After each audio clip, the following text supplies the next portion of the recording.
Sir Peter Teazle and his young wife, Lady Teazle.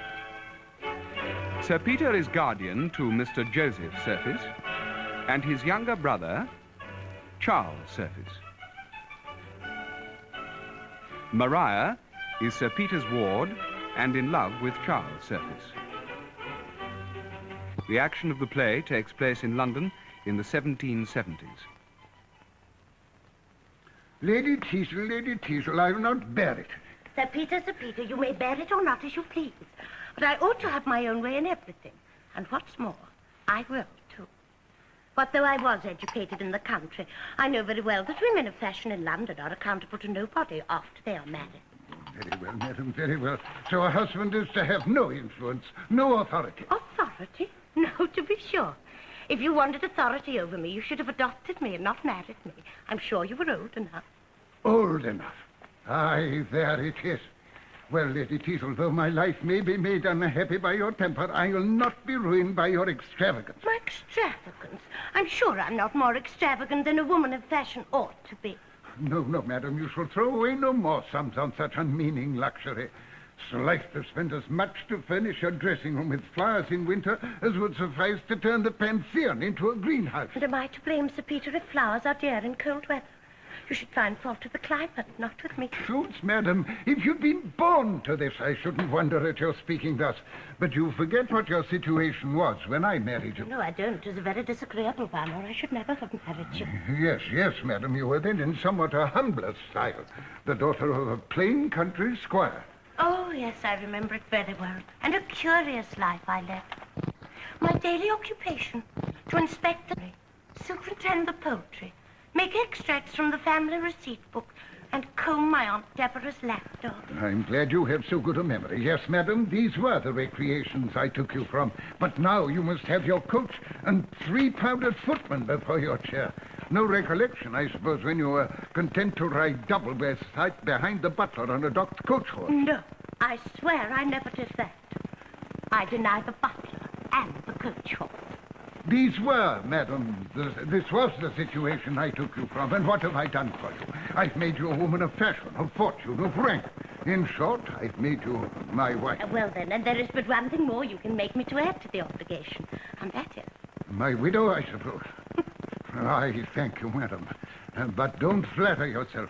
Although your ill conduct may disturb my peace of mind, it shall never break my heart, I promise you. However, I'm equally obliged to you for the hint. Oh, then why will you endeavor to make yourself so disagreeable to me and thwart me in every little elegant expense? This life, madam, I say, had you any of these little elegant expenses before you married me? Lord, Sir Peter, would you have me be out of the fashion? Fashion, indeed. What had you to do with the fashion before you married me? Well, for my part, I should think you would like to have your wife thought a woman of taste. There again, taste. Soons, madam, you'd no taste when you married me. That's very true indeed, Sir Peter. And after having married you, I should never pretend to taste again. Lady Snowell and the set she meets at her house encourage the perverseness of her disposition. The paragraphs, you say, Mr. Snake, were all inserted? They were, Lady Snowell, and as I copied them myself in a feigned hand, there can be no suspicion whence they came. Did you circulate the report of Lady Brittle's intrigue with Captain Bostall? In the common course of things, I think it must reach Mrs. Clackett's ears in 24 hours. And then, you know, the business is as good as done. Why, truly, Mrs. Clackett has a very pretty talent and a great deal of industry. True, madam. To my knowledge, she's been the cause of 6 matches being broken off, and 3 sons being disinherited, 4 forced elopements, and 2 divorces. She certainly has talents, but her manner is gross. Very true, madam. She wants that delicacy of tint and mellowness of sneer which distinguish your ladyship's character. Ah, you are partial, Snake. Not in the least.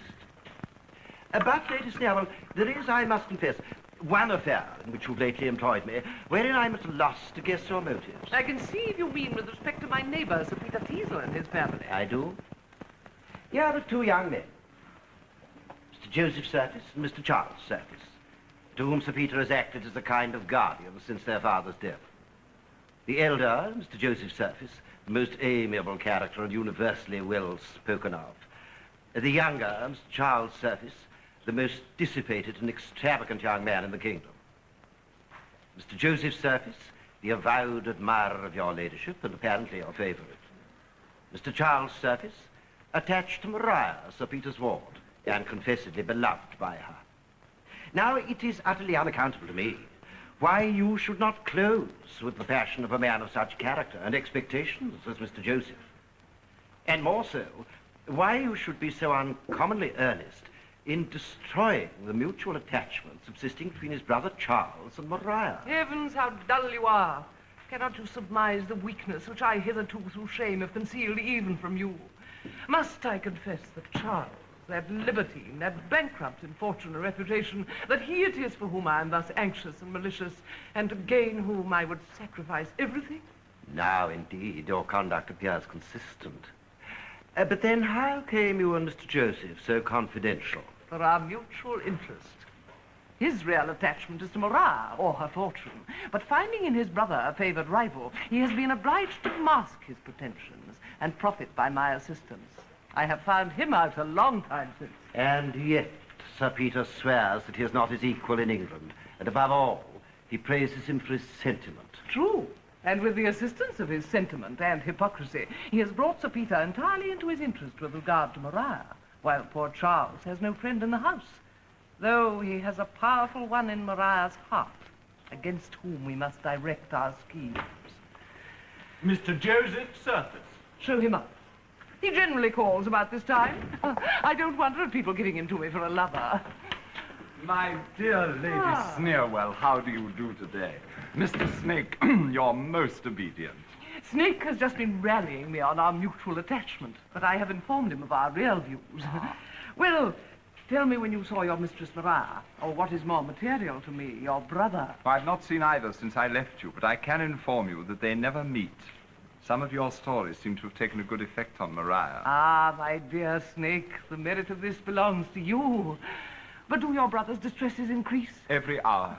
In short, his dissipation and extravagance exceed anything I've ever heard of. Poor Charles. True, madam. Notwithstanding his vices, one can't help feeling for him. Poor Charles. I'm sure I wish it were in my power to be of any essential service to him. Lad, now you're going to be moral and forget you're among friends. That's true, egad. I'll keep that sentiment till I see Sir Peter. However, it is certainly a charity to rescue Maria from such a libertine, who, if he is to be reclaimed, can be so only by a person of your ladyship's superior accomplishments and understanding. Lady Sneerwell, I'll go and copy the letter that I mentioned you, Mr. Surface. You're most obedient. Oh, sir, you're very devoted. Lady Snowell, I'm sorry you put any farther confidence in that fellow. Why so? I've lately detected him in frequent conference with old Rowley, who was formerly my father's steward, and never, you know, has been a friend of mine.